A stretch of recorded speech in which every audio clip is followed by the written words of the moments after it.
Hello, good evening. ഓരോ ദിവസവും തുടങ്ങുന്നത് ഇതുപോലുള്ള കാഴ്ചകളാണ്. പിന്നെ വേറെ വീഡിയോസ് എടുക്കാനൊന്നും നമുക്ക് സമയം കിട്ടില്ല. ധൃതി പിടിച്ച് എല്ലാ പണിയും ചെയ്തിട്ട് നമ്മൾ വർക്കിന് പോകാനുള്ള തിരക്കിലാണേ. അപ്പോൾ പെട്ടെന്ന് തന്നെ ഇതേപോലെ ഒരു കട്ടൻ കാപ്പി കുടിക്കും. ഇതാണ് നമ്മുടെ ബ്രേക്ക്ഫാസ്റ്റ്. 6:55 വീട്ടിൽ നിന്ന് ഇറങ്ങിക്കഴിഞ്ഞാൽ പിന്നെ 9:45 10 മണിയൊക്കെ ആകുമ്പോഴേക്കും നമ്മൾ വീട്ടിൽ തിരിച്ചെത്തുള്ളൂ കേട്ടോ.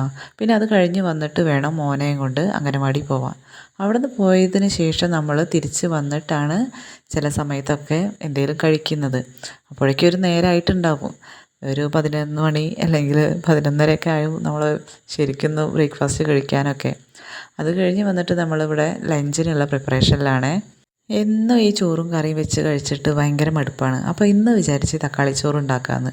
വളരെ ഈസി ആയിട്ട് ഉണ്ടാക്കാവുന്ന ഒരു റെസിപ്പിയാണ് നമ്മൾ ഫോളോ ചെയ്യുന്നത്. ഇഞ്ചി, വെളുത്തുള്ളി, തക്കാളി, പച്ചമുളക്, സവാള ഇത് മാത്രം ഉണ്ടെന്നുണ്ടെങ്കിൽ നമ്മളിത് ഇങ്ങനെ ഉണ്ടാക്കാറുണ്ടേ.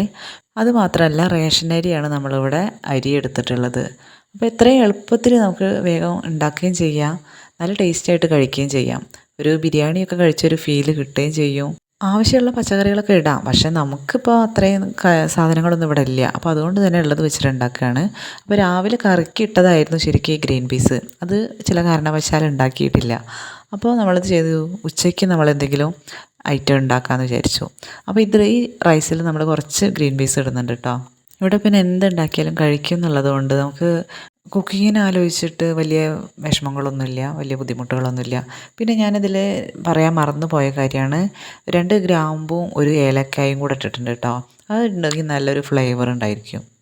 ഭക്ഷണം ഉണ്ടാക്കുമ്പോൾ ഞാൻ എപ്പോഴും ഓർക്കുന്ന ഒരു കാര്യമാണ്, നമ്മൾ ഒരുപാട് എത്ര എഫേർട്ട് എടുത്തിട്ടാണല്ലേ നമ്മൾ കുക്ക് ചെയ്യുന്നത്. അപ്പോൾ ഓരോ വിഭവങ്ങൾ ഉണ്ടാക്കുകയാണെന്നുണ്ടെങ്കിൽ നമ്മൾ മനസ്സറിഞ്ഞിട്ടായിരിക്കും ഉണ്ടാക്കുക. അതുമാത്രമല്ല, ഇപ്പോൾ നമ്മളിത് ഉണ്ടാക്കി കഴിഞ്ഞാൽ തന്നെ വേറൊരാളിത് കഴിച്ചിട്ട് നല്ല അഭിപ്രായം പറയാമെന്ന് പറയുന്നതും നമുക്കൊരു മനസ്സിനൊരു സന്തോഷം നൽകുന്ന ഒരു കാര്യമാണല്ലോ. പിന്നെ നമ്മൾ ചില സമയത്ത് ചെയ്യും, ഒരാൾക്ക് എന്തെങ്കിലും സ്പെഷ്യലൊക്കെ ഇഷ്ടമാണെന്നുണ്ടെങ്കിൽ അവർക്ക് ഇഷ്ടപ്പെട്ട രീതിയിൽ അല്ലെങ്കിൽ അവർക്ക് വേണ്ടിയിട്ട് നമ്മൾ ഭക്ഷണമൊക്കെ ഉണ്ടാക്കും.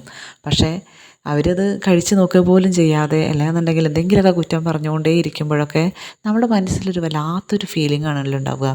അതായത് നമ്മൾ ചെയ്യുന്ന കാര്യങ്ങളൊന്നും ആക്സെപ്റ്റ് ചെയ്യാൻ പറ്റില്ല എന്ന് പറയുമ്പോൾ നമുക്ക് അത്രയും മനസ്സിന് ഭയങ്കര വേദനയായിരിക്കും. എൻ്റെയൊക്കെ കുട്ടിക്കാലത്ത് എൻ്റെ അമ്മമ്മയൊക്കെ പറഞ്ഞു തന്നിട്ടുണ്ട്, അതായത് നമ്മളിപ്പോൾ ഒരു വറ്റ് കളയുകയാണെന്നുണ്ടെങ്കിൽ നമ്മളതിന് പകരം, അതായത് ദൈവം നിങ്ങളോട് ചോദിക്കും എന്നൊക്കെ നമ്മളോട് അടുത്ത് ഇങ്ങനെ പറയും. കാരണം എന്താ വെച്ചിട്ടുണ്ടെങ്കിൽ ഭക്ഷണം വേസ്റ്റ് ആക്കാതിരിക്കാൻ വേണ്ടിയിട്ടാണത്. കാരണം എൻ്റെ അടുത്ത് പറഞ്ഞിട്ടുണ്ടായിരുന്നു ആദ്യം, ഇങ്ങനെ നമ്മളൊരു വറ്റ് കഴിഞ്ഞിട്ടുണ്ടെങ്കിൽ അത് നമ്മൾ സൂചി കൊണ്ട് കുത്തിയെടുക്കേണ്ടി വരും, അങ്ങനത്തെ സിറ്റുവേഷൻ നമുക്ക് നരകത്തിൽ പോവും, അങ്ങനെയൊക്കെ നമ്മളിങ്ങനെ ചെറുപ്പത്തിൽ പറഞ്ഞു തരുമല്ലോ. പക്ഷെ എനിക്ക് തോന്നുന്നത് ഇന്നിപ്പോൾ നമ്മളതും പറഞ്ഞിട്ട് ചെന്നിട്ടുണ്ടെന്നുണ്ടെങ്കിൽ നമ്മുടെ മക്കൾ നമ്മളെ അംഗീകരിക്കില്ല. അതിനിടയ്ക്ക് നമ്മളിവിടെ ഗ്രീൻ പീസ് സ്പൈസി റോസ്റ്റാണ് റെഡിയാക്കുന്നത്. അപ്പോൾ അത് ഈ ഒരു റൈസിലേക്ക് നല്ല ടേസ്റ്റാണ്. അപ്പോൾ നമ്മളതിന് വേണ്ടിയിട്ട് ചെയ്തിട്ടുണ്ടായിരുന്നത്, നല്ല ഇഞ്ചി വെളുത്തുള്ളി ചതച്ച് വെച്ചത് വെളിച്ചെണ്ണയിലേക്ക് ഇട്ട് കൊടുത്തു. നന്നായിട്ട് റോസ്റ്റ് ചെയ്തതിന് ശേഷം കുറച്ച് സവാള ഇട്ടു. അത് നന്നായിട്ട് റോസ്റ്റ് ചെയ്തതിന് ശേഷം തക്കാളി പച്ചമുളകൊക്കെ ഇട്ടു. പിന്നെ കുറച്ച് മുളക് പൊടി, മഞ്ഞൾപ്പൊടി, ഒരു ശകലം മല്ലിപ്പൊടി, ഉപ്പും ഇട്ടിട്ട് നന്നായിട്ട് വഴറ്റിയതിന് ശേഷം ഇനി നമ്മൾ വേവിച്ച് വെച്ചിട്ടുള്ള ഗ്രീൻ പീസാണ് കേട്ടോ അതിലേക്ക് ഇട്ട് കൊടുക്കേണ്ടത്. അപ്പോൾ ഇത് നന്നായിട്ട് വഴന്ന് വരണം. അതേപോലെ തന്നെ തക്കാളി ഒന്ന് നന്നായിട്ട് ഉടഞ്ഞ് വരണം. അപ്പോഴേ അതിൻ്റെ ആ ഒരു ടേസ്റ്റ് കിട്ടുള്ളൂ. മറ്റേ തക്കാളി ഇങ്ങനെ കഷ്ണം കഷ്ണമായി കിടന്നിട്ടുണ്ടെങ്കിൽ അത്ര ടേസ്റ്റ് കിട്ടില്ല. എന്നിട്ട് നമ്മളിതിലേക്ക് ആ ഗ്രീൻ പീസ് ഇട്ട് കൊടുത്തതിന് ശേഷം നന്നായിട്ട് ഇളക്കി അത് യോജിപ്പിച്ചെടുക്കണേ. അതിന് ശേഷം നമുക്കിനി ഉപ്പില്ല എന്നുണ്ടെങ്കിൽ കുറച്ചും കൂടെ ഒക്കെ ഉപ്പ് ആഡ് ചെയ്യാം. പിന്നെ കുറച്ച് കറിവേപ്പില ഇടാം. ഗരം മസാലയുടെ ടേസ്റ്റ് ഇഷ്ടമുള്ളവർക്ക് കുറച്ച് ഗരം മസാലയും കൂടെ ഇട്ട് കൊടുക്കാം. എന്നിട്ട് നന്നായിട്ട് ഇളക്കി വെച്ച് അതിന് ശേഷം മൂടി വയ്ക്കുക.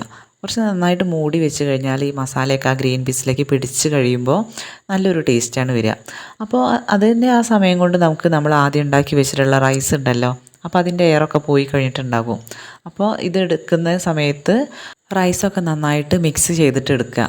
മറ്റേത് നമ്മൾ ഇങ്ങനെ തക്കാളിയൊക്കെ അവിടെ ഇവിടെയൊക്കെ കിടക്കുന്നതൊക്കെ കാണാം. അപ്പോൾ അത് നന്നായിട്ടൊന്ന് യോജിപ്പിക്കണം കുക്കറിൻ്റെ മൂടി തുറന്നതിന് ശേഷം. പിന്നെ നമുക്ക് ആ ഗ്രീൻ പീസിൻ്റെ മസാലയും കൂടെ കൂട്ടിയിട്ട് ഫുഡ് കഴിക്കാം. അപ്പോൾ വേണമെന്നുണ്ടെങ്കിൽ നമുക്ക് എന്തെങ്കിലും പുളിയിഞ്ചിയൊക്കെ ഉണ്ടെന്നുണ്ടെങ്കിൽ അതോ, അല്ലെങ്കിൽ അച്ചാർ വേണമെന്നുള്ളവർക്ക് അച്ചാറോ, അതല്ലാന്നുണ്ടെങ്കിൽ നമ്മൾ കച്ചമ്പറൊക്കെ ഉണ്ടാക്കിയാലും ടേസ്റ്റാണ്. അത് കഴിഞ്ഞിട്ട് നമ്മൾ ടി വി കാണാൻ വന്നു. പക്ഷേ വന്ന സമയത്ത് ഇതാണ് ടി വിയുടെ അവസ്ഥ, അതും പോയി തോന്നുന്നുണ്ട്. പിന്നെ നമ്മൾക്കിവിടെ വീട്ടിലുള്ള അവസ്ഥയാണിത്. മഴ പെയ്തിട്ടുണ്ടെന്നുണ്ടെങ്കിൽ വെള്ളം പുറത്തേക്ക് പോവില്ല. അതൊക്കെ അവിടെ ഇങ്ങനെ കെട്ടിക്കിടക്കുകയേ ചെയ്യുള്ളൂ. വല്ലാത്തൊരു ബുദ്ധിമുട്ടാണ് കേട്ടോ അത്. കണ്ടില്ലേ?